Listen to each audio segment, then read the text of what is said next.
Trastornos del estado de ánimo.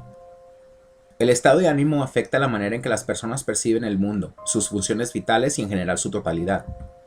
De esta manera, los sentimientos y el afecto forman parte inseparable de la naturaleza humana. Los trastornos del estado de ánimo son un problema de salud mental que a menudo se denominan como trastornos afectivos de carácter relativamente autónomo y duradero en el tiempo. Los trastornos del estado de ánimo constituyen un grupo heterogéneo y constante de enfermedades médicas multisistémicas que se manifiestan por una serie de signos y síntomas que prevalecen durante tiempo indefinido y que con frecuencia deterioran significativamente el funcionamiento global de una persona. Estudios científicos han comprobado la existencia de múltiples determinantes que pueden contribuir al desarrollo de los trastornos del estado de ánimo. Algunos de estos detonantes pueden ser la genética, la neurobioquímica, la psicoendocrinología, las teorías psicosociales, cognitivas y conductistas, la neuroimagen y autonomía patológica de la persona. Los trastornos del estado de ánimo tienen como característica principal la alteración del humor que varía desde una depresión extrema hasta júbilo o manías extremas según Cuenca 2004. Hay varios tipos de trastornos del estado de ánimo. En este documento hablaremos de la depresión, el trastorno distímico, el trastorno bipolar y las manías. La depresión. La depresión es el diagnóstico psiquiátrico que describe un trastorno de estado anímico, pasajero, transitorio o permanente.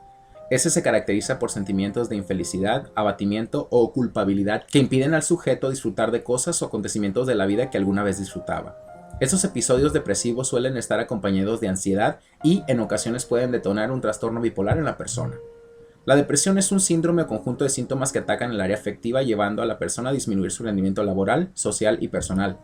En el ámbito psicológico, la depresión es considerada como una situación individual mediante síntomas. La diferencia entre la psiquiatría y la psicología es que, en la psicología, la suma de estos síntomas no se considera como síndrome, sino como conductas aisladas que pudieran describir la situación de una persona basándose en el ambiente o contexto como un aprendizaje desadaptivo.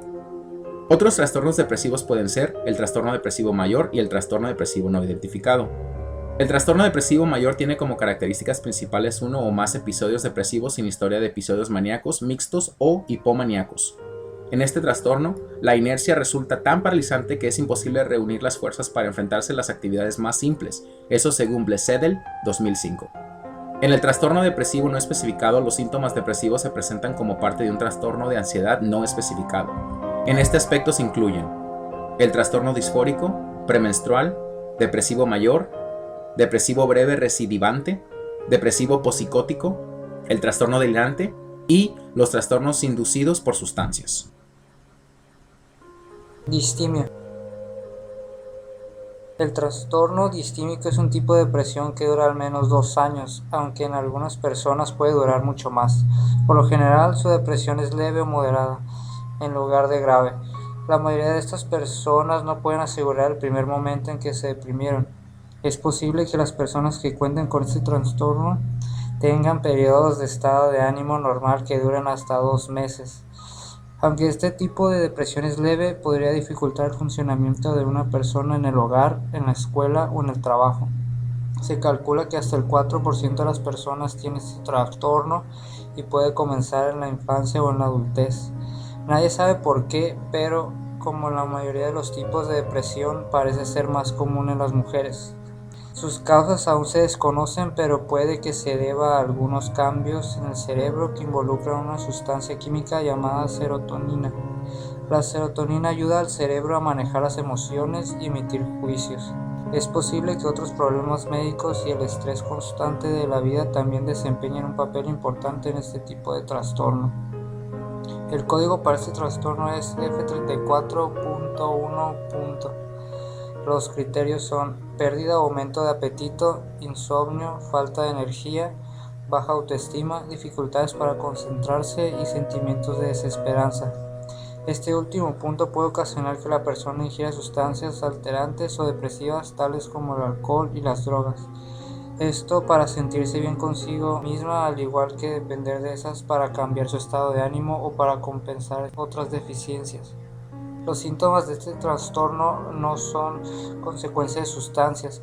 Cabe remarcar que la aparición de la distimia resulta de muchos factores, tales como los genéticos, alteraciones en el cerebro y factores ambientales. Otras formas comunes de depresión abarcan depresión posparto, trastorno disfórico premenstrual, y trastorno afectivo estacional. Trastorno bipolar. El trastorno bipolar es una enfermedad del cerebro, también llamada enfermedad maníaco-depresiva. Las personas afectadas por esta enfermedad pueden padecer cambios de ánimo inusuales. Algunas veces pueden sentirse muy felices y osados y mucho más activos de lo usual. A esto suele llamársele manía. En otras ocasiones, las personas que padecen trastorno bipolar pueden sentirse muy tristes y deprimidos y suelen ser mucho menos activos. A eso se le denomina depresión. Este padecimiento también puede provocar cambios en la energía y el comportamiento. El trastorno bipolar puede ser confundido con una depresión común, pero no es lo mismo que los altibajos que sufrimos todas las personas. Sus síntomas son más fuertes. Estos síntomas pueden dañar las relaciones interpersonales, provocar que se pierda el empleo o, en caso de los estudiantes, que sea más difícil ir a la escuela. En casos más extremos, las personas que padecen trastorno bipolar pueden llegar a lastimarse o, peor, al suicidio. Esta enfermedad puede afectar tanto a mujeres como a hombres por igual. Por lo general puede presentarse entre los 15 y 25 años de edad, entre la adolescencia y comienzo de la adultez. En ocasiones también puede afectar a niños y adultos mayores, aunque con menos frecuencia. Las razones de su aparición son desconocidas, pero puede afectar con mayor frecuencia a parientes de personas que ya padecen dicho trastorno. Varios de los factores que contribuyen al trastorno bipolar, como los genes, puesto que la enfermedad es hereditaria, y las anormalidades de la estructura y función del cerebro. Los múltiples cambios de estado de ánimo bipolares son llamados episodios anímicos.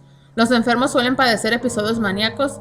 Estos pueden ser depresivos o mixtos. Los episodios mixtos incluyen síntomas tanto maníacos como depresivos. Dichos episodios anímicos pueden provocar síntomas que duran desde una semana o dos, a veces más. Estos síntomas suelen presentarse todos los días y durante la mayor parte de este. Los episodios anímicos son muy potentes, las emociones muy fuertes y suceden en conjunto con cambios extremos en los niveles de comportamiento y energía. Los episodios anímicos son muy intensos, pueden provocar alucinaciones y síntomas psicóticos, ver o oír cosas que no son reales. Por otro lado, los pacientes que sufren de depresión y síntomas psicóticos suelen pensar que son culpables de algún crimen o que sus vidas están acabadas. Por el momento, el trastorno bipolar no tiene cura, pero los tratamientos pueden ayudar a mantener controlados los síntomas. Los pacientes deben estar rodeados de personas que los quieran, los cuiden y los apoyen en todo momento para que así sea más llevadera la enfermedad. La manía.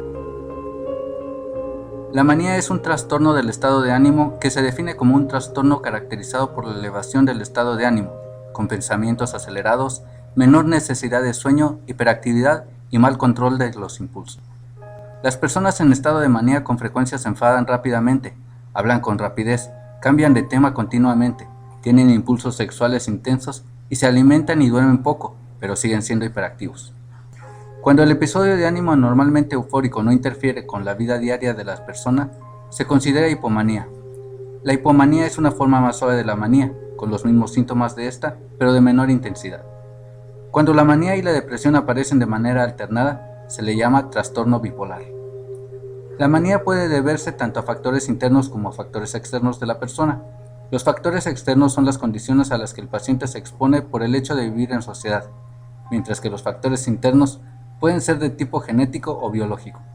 Los factores de tipo genético son aquellos donde existen antecedentes familiares con trastornos que sugieren cierta predisposición a la enfermedad. Los factores biológicos se fundamentan en cambios de las concentraciones de algunos neurotransmisores en la sinapsis de las neuronas. El diagnóstico de la manía y la hipomanía se define a través de la entrevista clínica, durante la cual el paciente revela los rasgos clínicos típicos de la manía. Los fármacos indicados en los periodos de manía están enfocados en la vuelta a la normalidad de los parámetros bioquímicos cerebrales. Tras la fase maníaca, generalmente se dará tratamiento farmacológico para evitar recaídas y el uso a largo plazo de fármacos estabilizadores del ánimo.